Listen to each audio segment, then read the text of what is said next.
वायु के वेग को आगे बढ़ने से कोई नहीं रोक सकता, उसी तरह युवाओं को भी आगे बढ़ने से कोई नहीं रोक सकता। अरे नवयौवन की छाया में जंग की आजादी चलती है, इतिहास उधर चल देता है जिस ओर जवानी चलती है, जिस ओर जवानी चलती है।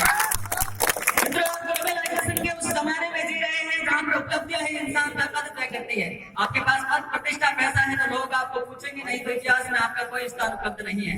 आप उस जमाने में जी रहे हैं जहाँ पर विराट कोहली ने नाश्ते में क्या खाया क्या नहीं खाया ये बताने के लिए अखबार का आधा पेज भरा हुआ आ जाता है, लेकिन एक छोटी मोटी झोपड़ी में बैठ के बुढ़िया को 2 जून की रोटी नसीब नहीं होती है, उसकी और किसी का ध्यान नहीं जाता है। आप उस जमाने में जी रहे हैं जहाँ पर कैटरीना कैफ और सलमान खान ने कैसे कपड़े पहन रखे हैं ये बताने के लिए टीवी पर आधे घंटे का प्रोग्राम आ जाता है, लेकिन रेगिस्तान में एक रहने वाले बच्चे को कपड़े नसीब भी नहीं होते, उसकी और किसी का ध्यान नहीं जाता है। आप उस जमाने में जी रहे हैं जहाँ पर जर्मन शेफर्ड कुत्तों को लग्जरी गाड़ियों में घुमाया जाता है और लक्स साबुन से नहलाया जाता है, लेकिन कमरे के कोने में बैठी हुई बुढ़ी दादी के घुटने का दर्द कैसा है ये कोई नहीं जानता। इसलिए मेरे कहने का मतलब ये है कि आप इस देश के 130 करोड़ लोगों की लंबी कतार को तोड़कर आगे आइए और अपनी कलम की धार से अपने भविष्य को लिख डालिए। ये जमाना आपका स्वागत करता है, माला लेकर आपके लिए खड़ा है। अरे सोच को बदलो तो सितारे बदल जाएंगे, नजर को बदलो तो नजारे बदल जाएंगे। हस्तियों को बदलने की जरूरत नहीं मित्रों, दिशाओं को बदलो, किनारे अपने आप बदल जाएंगे।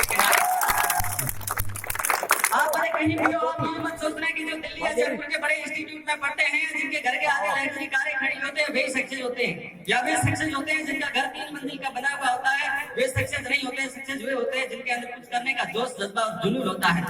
वे भले कहीं भी हो, लेकिन उनके माँ बाप के सपने और आपके माँ बाप के सपने एक ही है। उस रसोई के 60 डिग्री के तापमान में आटा बोती हुई आपकी माँ यही सोचती है कि मेरा बेटा नौकरी लगेगा, मेरा बेटा सक्सेस होगा, मेरी बेटी सक्सेस होगी। और उस खेत में काम करते हुए पसीने से तरबतर या किराने की दुकान पर वो धान चक्कर तोड़ते हुए आपके पिताजी यही सोचते हैं कि मेरा बेटा सक्सेस होगा, मेरी बेटी सक्सेस होगी। और कुछ बेटे वहाँ चौराहे पर बैठ कर विकास की फाकी पिला रहे होते हैं। उन महीनों में मत करिए, क्योंकि ईश्वर का दिया कभी अंत नहीं होता, ईश्वर का दिया कभी अंत नहीं होता, बीच में छूटे वो संकल्प नहीं होता। हार को हमेशा जीवन से दूर ही रखना, क्योंकि जीत का कोई विकल्प नहीं होता, जीत का कोई विकल्प नहीं होता।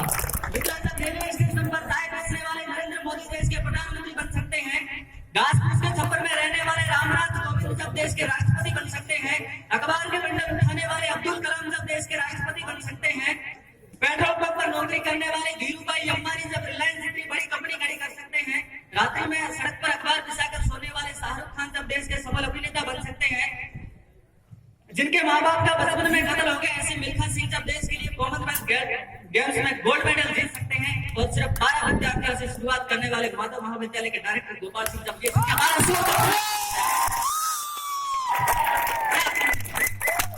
अरे आप कुछ कर दिखाइए, आप जोश है, जज्बा है, आपके अंदर जुनून है। मैं भाइयों से भी कहना चाहूंगा कि आप भी किसी से कम नहीं है।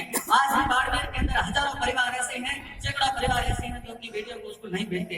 शायद आप अपने भाग्यशाली माँ बाप की भाग्यशाली संतान है जो आपको पढ़ा लिखा कर यहाँ तक पहुंचाया है। अरे जब बसंती पाल माउंट एवरेस्ट की चोटी पर चढ़ सकती है, पीवी सिंधु और साक्षी मलिक ओलंपिक में मेडल जीत सकती है, रचना चावला अंतरिक्ष की ऊंचाइयों पर छू सकती है, और दोनों पैरों से विकलांग होने के बावजूद जब अरुणिमा सिन्हा माउंट एवरेस्ट की चोटी पर चढ़ सकती है, बात क्यों नहीं कर सकती? आपने क्या की? आपके अंदर जोश जज्बा जुनून होना चाहिए। और आपके जहन में श्याम नारायण पांडे की ये पंक्तियां गूंजनी चाहिए कि थक गया तू समर से, थक गया तू समर से, तो रक्षा का हार मुझे दे दे, मैं चंडी सी बन जाऊं, अपनी तलवार मुझे दे दे। ये जगह आपके अंदर होना चाहिए। अगर आपको निराशा घेर रही है तो आपके मन के अंदर हमेशा ये संकल्प रखिए कि मैं ऋषि मुनियों के संतान हूँ, भीष्म पितामह जैसे दृढ़ प्रतिज्ञ महापुरुषों की परंपरा में मेरा जन्म हुआ है। गंगा को भी पृथ्वी पर उतारने वाले राजा भागीरथ का मुझ में खून बह रहा है, समुद्र को भी पी जाने वाले ऋषि अगस्त्य का मैं वंशज हूँ। श्री राम और श्री कृष्ण की अवतार भूमि भारत जहाँ देवता भी जन्म लेने को तरसते हैं, वहां पर मेरा जन्म हुआ है। और थार के रेगिस्तान के मुझे आगे बढ़ने से खोज दुनिया की ताकत मिलेगी। ये जज्बा आपके अंदर जागेगा तो शायद ही ऐसे हस्ती को आपको आगे बढ़ने से रोक सकेगा। और मैं कहना चाहूंगा कि आप भी वकील, पत्रकार, डॉक्टर कुछ भी बने, लेकिन उससे पहले एक अच्छे इंसान जरूर बने। आप सभी अच्छे परिवार के युवा हैं, निश्चित रूप से आपका संस्कार, आपका व्यवहार अच्छा होना चाहिए, क्योंकि wealth is lost, nothing is lost, health is lost, something is lost, but our character is lost, is everything is lost. और अंत में मैं यही कहूंगा कि अगर उड़ना चाहो तो कोरा कागज बनकर मत उड़ना, क्योंकि कोरा कागज हवा के सहारे यानी अपनी किस्मत के सहारे उड़ता है।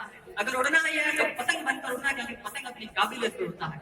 आपको आपकी किस्मत साथ दे या ना दे, लेकिन काबिलियत जरूर साथ देगी। और बनना चाहो तो पीपल के पत्तों जैसा मत बनना जो वक्त आने पर सूख कर गिर जाते हैं। अगर बनना ही है तो मेहंदी के पत्ता जैसा बनना जो खुद पीस कर भी दूसरों के हाथों में रंग भर देते हैं, दूसरों के हाथों में रंग भर देते हैं। और मैं, अगर आप एक बार असफल होने के बाद हार रहे हैं या आपको निराशा घेर रही, तो मैं मेरा खुद का एग्जाम्पल देना चाहूंगा। मैंने कई बार 21 एग्जाम दिए थे, कोई पुलिस में, कोई पटवारी, कोई एलडीसी, किसी में टाइपिंग में किसी रहा, किसी में दौड़ में कुछ रहा, किसी में 1-2 नंबर में कुछ रहा। और 22वें एग्जाम में मेरा ग्राम सेवक में सिलेक्शन हुआ था। जब मैं ये कर सकता हूँ तो आप क्यों नहीं कर सकते? आप एग्जाम कर। और अंत में मैं कवि दुष्यंत कुमार की 4 पत्तियां उधार लेकर अपनी वाणी को समाप्त करना चाहूंगा कि पीर पर्वत सी हो गई है